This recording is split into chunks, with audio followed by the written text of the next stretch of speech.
میں 24 سال کی جوان لڑکی تھی، لیکن میرے شوہر میں ایک چیز کی کمی تھی۔ میں شرم کے مارے کسی کو نہ بتاتی۔ ایک دن میری نظر ہمارے مالی پر پڑی اور میں اسے پیسے دیے، اور پھر اس رات۔ میرا نام فاطمہ ہے، میری عمر اس وقت 24 سال ہے۔ میری شادی کو 1 سال ہو چکا ہے۔ ہمارے گھر کے حالات کچھ زیادہ اچھے نہیں تھے۔ ہم لوگ 4 بہن بھائی تھے اور میں سب سے بڑی تھی۔ میرے بابا فروٹ کا ٹھیلا لگایا کرتے تھے، جس سے ان کی آمدن اتنی زیادہ نہیں ہوا کرتی تھی۔ بڑی مشکل سے ہی ہمارے گھر کا گزر بسر ہی چلتا تھا۔ کھانے کو روٹی اور اس کے علاوہ ہمیں کوئی چیز نہیں ملتی تھی۔ عیش و آرام تو دور کی بات، اب تو دوا دارو کے بھی لالے پڑے ہوئے تھے۔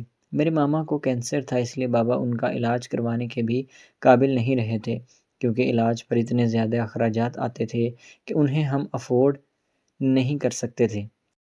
اس لیے ہم دوا سے زیادہ دعا پر منحصر ہو گئے تھے، کیونکہ ہمارے پاس اتنے زیادہ پیسے نہیں تھے کہ ان کا کسی اچھی جگہ پر علاج کروا سکیں۔ تمام رشتہ داروں نے ان کے حالات دیکھ کر ہم سے منہ موڑ لیا تھا۔ اب ہمیں صرف اور صرف اللہ کا ہی سہارا تھا۔ ان حالات میں جب میں بڑی ہو رہی تھی، جوان ہو رہی تھی، تو گھر والوں نے یہی فیصلہ کیا کہ چلے میری شادی کر دیتے ہیں، اس سے کچھ تو بوجھ کم ہوگا۔ رشتہ دار کوئی ہمیں منہ نہیں لگاتا تھا، اور کوئی جوان لڑکا اور اچھے کھاتے پیتے گھر سے تو مجھے رشتہ ملنے سے رہا، تو ایک 50 سال کے بڈھے کا میرے لیے رشتہ آ گیا تھا۔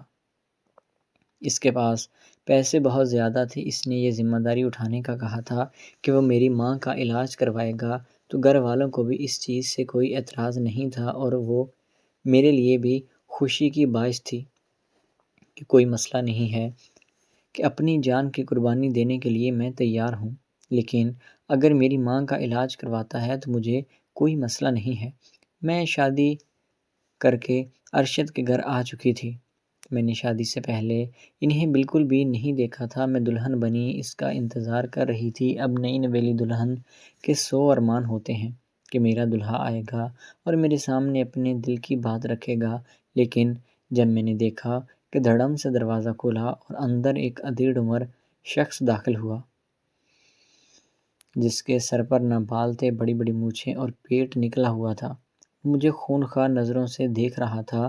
جب میں نے اس کی طرف دیکھا تو میں اللہ تعالیٰ سے اپنے گناہوں کی معافی مانگنے لگی کہ یہ مجھے کون سی سزا ملی ہے، لیکن پھر مجھے اپنی ماں کا وہ بیمار چہرہ اور بہنوں کی روتی ہوئی آنکھیں نظر آنے لگیں، اس لیے میں نے اپنا من اسی جگہ پر ہی مار لیا تھا۔ خیر، اب اتنی زیادہ عمر ہونے کے باوجود وہ کچھ خاص کرنے کے قابل نہیں رہا تھا۔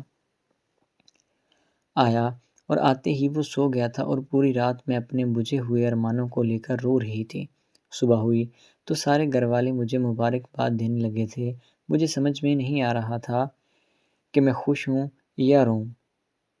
خوش اس بات سے کہ چلیں بڈھے سے ایک رات کے لیے مجھے معافی تو ملی، اور دکھ اس بات کا تھا کہ اب نہ جانے میرے ساتھ کیا ہوگا، کہ یہ تو کچھ کرنے کے قابل بھی نہیں ہے۔ معاملہ اسی طرح سے چلتا رہا۔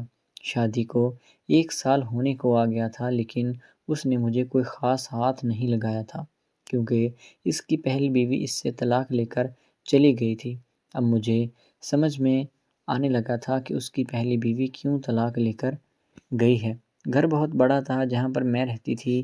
وہ صبح اپنے کام پر چلا جاتا اور شام کو ہی واپس آتا تھا، اور رات کو آ کر کوشش کرتا، لیکن ہمیشہ اپنی کوشش میں ناکام رہتا، اور ویسے ہی الٹا ہو کر سو جایا کرتا تھا۔ ہر روز میری ارمان جگایا کرتا تھا، لیکن رستے میں ہی چھوڑ کر سو جاتا تھا۔ اب اسی کشمکش میں ذہنی مریضہ بنتی جا رہی تھی۔ میری ماں کے علاج کے لیے وہ پیسے تو دے رہا تھا، لیکن مجھے کوئی خاص فائدہ نہیں ہوتا تھا، اس لیے میں نے اسی چیز میں عافیت جانی کہ اس سے پیسے لے لیتی ہوں اور مجھے اپنا نظام خود ہی دیکھنا ہوگا۔ ایک دن میں چائے پی رہی تھی، پیتے پیتے موسم بہت سہانا ہو گیا۔ میں باہر لان میں ٹہلنے لگی۔ وہاں پر پھول اور طرح طرح کے پودے دیکھ کر میرا موڈ کچھ بہتر ہو گیا، لیکن میں اپنی سوچوں میں گم تھی، اور چائے پینے کے لیے بیٹھ گئی۔ وہاں پر ہمارا مالی آیا اور آ کر پوچھنے لگا کہ میڈم صاحبہ کیا ہوا ہے، آپ کا چہرہ کچھ بجھا بجھا محسوس ہو رہا ہے۔ پہلے تو میں نے اس کی بات کی طرف کوئی دھیان نہیں دیا، لیکن جب میری نظر اس پر پڑی تو میں ایک دم سے حیران ہو گئی اور اس کی طرف للچائی ہوئی نظروں سے دیکھنے لگی، کیونکہ وہ 30 سال کا جوان اور ہٹا کٹا لڑکا تھا۔ میری ذہن میں گندا کھیل چلنے لگا تھا کہ یہ سب سے اچھا آپشن ہے، اس سے بہتر مجھے اور کوئی چیز نہیں مل سکتی۔ تو میں نے اس سے بات چیت کرنا شروع کر دی، اور اس کا بولنے کا انداز اور دیکھنے میں بھی وہ بہت ہی خوبرو جوان تھا۔ مجھے سمجھ میں نہیں آ رہی تھی کہ یہ یہاں پر مالی کا کام کیوں کر رہا ہے، اسے تو کوئی اچھا کام کرنا چاہیے تھا۔ جب میں نے اس سے پوچھا تو اس نے بھی اپنے حالات بتائے جو کہ بہت خراب تھے۔ وہ کہنے لگا کہ بیگم صاحبہ، میں گاؤں سے آیا ہوا ہوں، صاحب مجھے اچھی تنخواہ دیتے ہیں، اسی وجہ سے میں یہاں پر رکا ہوا ہوں، ورنہ میں کوئی اور کام تلاش کرنا تھا، اور بھی میں نے کہیں نہ کہیں پر مزدوری ہی کرنی تھی۔ لیکن اگر یہاں پر مجھے اچھا کھانا مل رہا ہے، رہنے کی جگہ اور تنخواہ بھی مل رہی ہے، تو میں نے یہیں پر کام کرنا شروع کر دیا۔ اب مجھے یہاں پر کام کرتے ہوئے 2 سال ہو چکے ہیں۔ میں اپنی قسمت کو کوسنے لگی کہ ہیرا تو میرے گھر میں ہی موجود تھا، مجھے نہ جانے کس چیز کی تلاش تھی۔ میری جو ہی اس پر نظر پڑی، خیر میں نے سوچ لیا تھا اب میرے ارمانوں کا شہزادہ یہی ہے، یہی میرے خوابوں کو پورا کرے گا، تو اس لیے میں نے اس کے بارے میں سوچنا شروع کر دیا تھا۔ ایک رات میں جان بوجھ کر بہانہ بنا کر رونے لگی تاکہ وہ مجھ سے پوچھے اور پھر میں اسے اپنا دکھ بیان کروں۔ وہ میرے پاس آیا اور آ کر پوچھنے لگا کہ بیگم صاحبہ، آپ کو کیا ہوا ہے؟ آپ کیوں رو رہی ہیں؟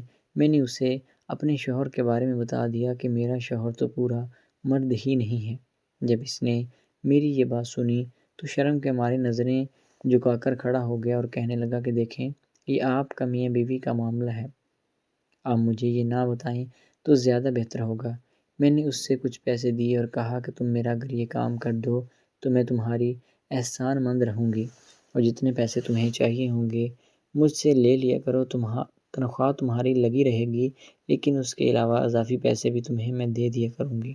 کیونکہ وہ بھی جوان تھا اور غیر شادی شدہ تھا، اس لیے اس نے حامی بھر لی، اور اس کے بعد میری زندگی میں جیسے بہار آ گئی ہو۔